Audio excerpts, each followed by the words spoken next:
Motorsport Radio. So, hello, welcome back to Motorsport Radio, Motorsport Talks. This is Joshua talking now, and we're going to dive into the GT America series, which has been running a few years, and well, I discovered it just earlier on this month, and I thought I'll pay that a visit, and I think Andy can talk a bit more about it. But for the viewers at home, Andy, what is this series? Well, I think, as we were talking about last week, that SRO, who organises GT World Challenge, America, Europe and Asia, Intercontinental GT Challenge, and numerous other series, British GT amongst them, as an organisation is very focused on the amateur driver. When Stefan Rattel started SRO Motorsports, he did it to encourage owners of, private owners of sports cars to take them racing. So he's always been very focused on the amateur driver who wants to compete with fellow amateurs who are all racing at a similar level.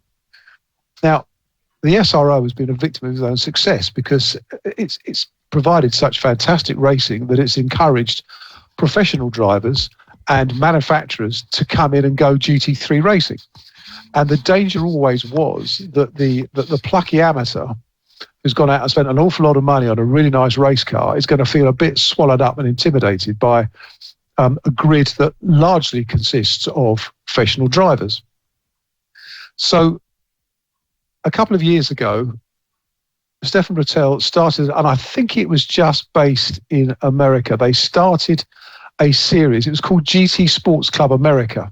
And it was effectively club racing for GT3 and GT4 cars.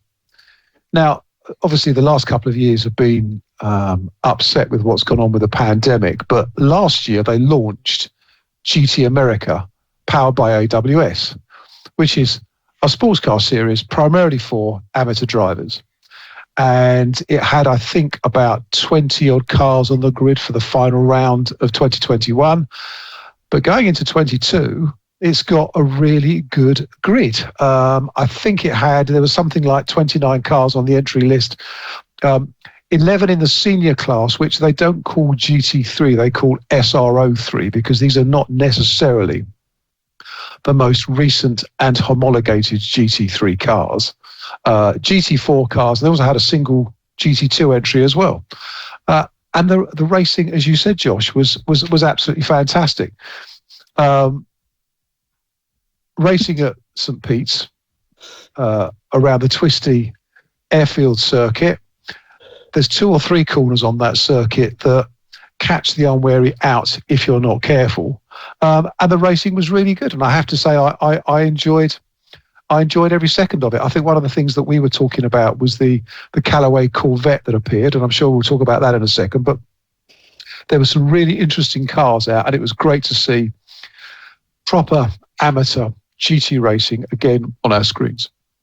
So one of the questions I wanted to ask Andy, and I think anyone who watched that series would like to know the same thing, was how were the outdated cars, such as the Audi R8, which actually won, and that's about 10 years old, and the Corvette did quite well as well, was able to beat modern Lamborghini Huracans, Ferrari 488s, and Mercedes AMGs. Is it BOP'd, or is it just... They're very finely balanced to make sure that if you're taking an older car racing, that you're not wasting your time. So that's exactly what happens. I haven't seen the technical regs. I'm sure it's something to do with air restrictors, ride heights, ballast, the standard sort of things that you would BOP a car over. But it enables you to take older cars that wouldn't necessarily be up to speed with a brand new GT3 car and be competitive. And that's what we saw. And it was great to see that Callaway Corvette out. That finished, I think, racing in, I think it was ADAC GT Masters, the back end of last season. And it had been parked up, and they decided to ship it over to the States. It took a long time to get it shipped over. It made it in the nick of time. But what a fantastic car to see. the Callaway Corvette as a GT3 car was never homologated to race in the States because GM didn't want a rival Corvette racing. So it stayed very much in Europe, but great to see it out on the streets of St. Pete's.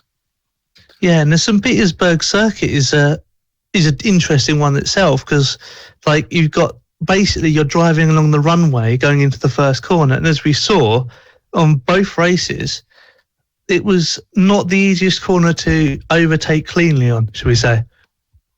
Had to be very careful on that, and I think some of the drivers have got a bit enthusiastic, so went in a bit too hot and found themselves in problems. But I always think that's a very interesting circuit, because on some of the turns you have got some runoff, on others you've got absolutely no runoff whatsoever, and a huge great concrete wall awaiting. And I think it was in race 1 where the leader came round and clearly sort of just bounced off the concrete barrier, managed to keep going. I think it was the Jason Daskalis car, I think. Yeah, it was the Audi R8.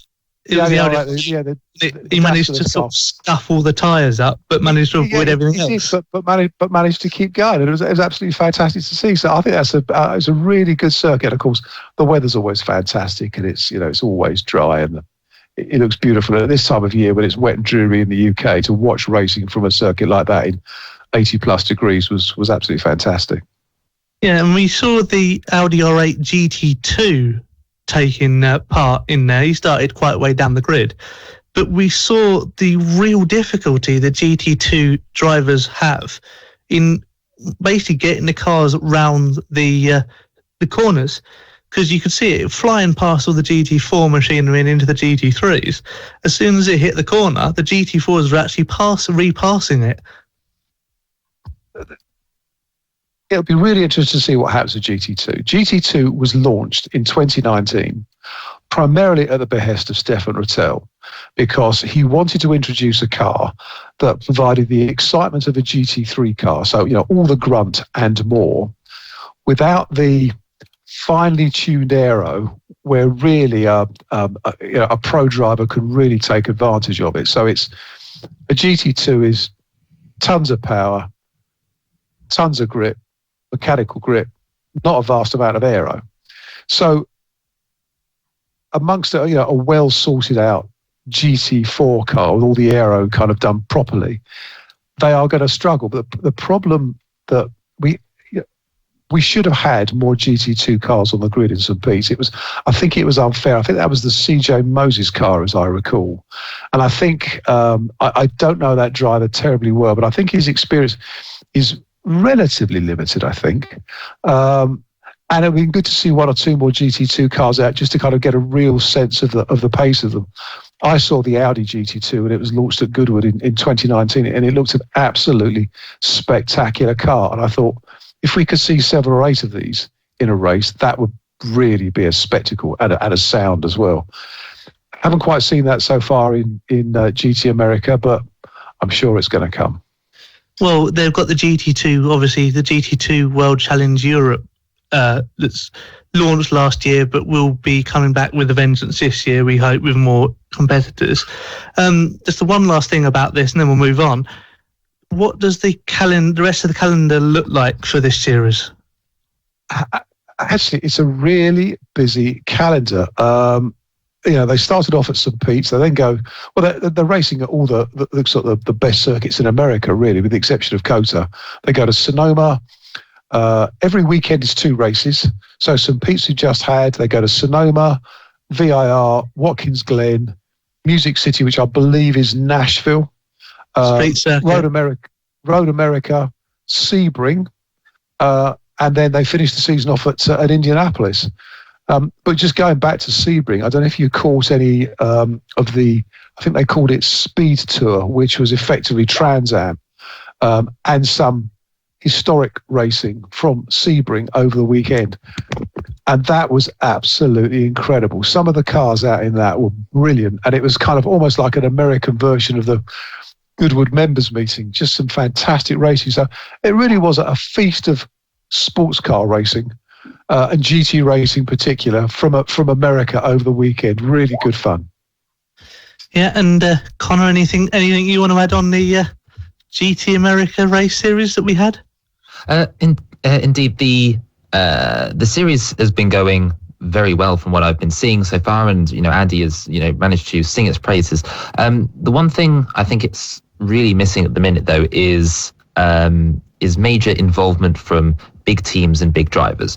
As much as I enjoyed the racing at the weekend, there wasn't many names I recognised on that grid, and I think that'll be one of the things it needs to look at in, going forward. I know the budgets are a lot smaller than some of the other SRO series, but if it needs to have a stranglehold in America, you're going to have an audience for it, and to have an audience, you've got to have a fan club. I know it was mentioned about the CJ Moses GT2 car. They didn't quite have the race experience compared to some of the others, and that's probably that's probably a weak point of the series. Let's say that they are going to be having to look at if they do want to improve themselves. You can't bring in amateurs to drive your most powerful machinery, as it were, especially in a circuit like that. I think saying that though, just to kind of jump in on that, Colin, go on, Andy. The regulations say you have to be a bronze driver. So yes. What you're typically getting there are American businessmen who have made some money, who want to go racing. True. So that's why you've got a grid of names that you probably wouldn't recognise unless you follow amateur racing. But I mean, George Kurtz was there in a Riley Motorsports Mercedes. True. I think my point was I know we're not going to have the Caldarellis there for example, no. but I think I was more expecting, was there any, Michael Keating level, bronze drivers that, you'd perhaps recognise from the more international scene. But no, I suppose you are right with Kurtz.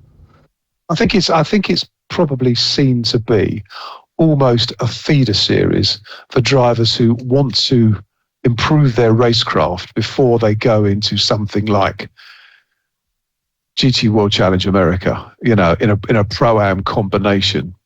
Or just to go out and have some fun with their mates in a GT3 car around St. Petersburg.